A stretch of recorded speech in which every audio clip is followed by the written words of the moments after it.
நிச்சயமா சிபிஐக்கு போயிருக்கிறது ஒரு வரவேற்கக்கூடிய விஷயமா பார்க்கலாம். ஏன்னா தமிழக அரசு ஒரு குழு ஆரம்பிக்கிறாங்க. ஆனா அதுல நம்பகத்தன்மை இல்லாம போகுது. ஏன்னா விமர்சனமே தமிழக அரசு மேலதான். ஏன்னா அவர்கள் தான் இதை சதி செஞ்சிருக்காங்களோ அப்படிங்கிற சந்தேகத்தை எழுப்பும் பொழுது அவர்களே குற்றம் யார் மேல சாட்டப்பட்டதோ அவங்களே விசாரிக்கிறேன்னு சொன்னா அதுல வந்து நியாயம் கிடைக்கிறதுக்கான வாய்ப்பு இல்லை. ஏன்னா இப்ப பார்த்தோம் அஜித்குமார் அவர்கள் வழக்கு, காவலாளி அஜித்குமார் அவர்கள் வந்து அடித்துக் கொல்லப்பட்டார்.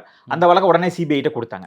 அப்ப திமுக கூட்டணியில் இருக்கக்கூடியவர்களே வேங்கவேலுக்கு கூட மாநில அரசு மேல நம்பிக்கை இல்ல, காவல்துறை மேல நம்பிக்கை இல்லைன்னு அனந்த் திருமாவர்கள் என்ன சொன்னாருன்னா சிபிஐ விசாரணை வேணும்னாரு. அப்ப திமுகவோட தோழமை கட்சிகளுமே சிபிஐ நம்புறாங்க.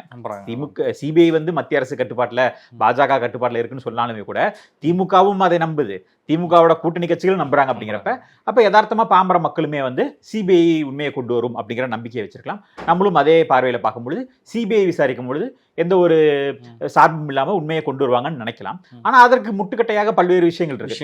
ஏன்னா உதாரணத்துக்கு இப்ப இந்த விசாரணைக்கு வந்து ஏற்கனவே ஆதாரங்களை சேகரிச்சிட்டாங்க.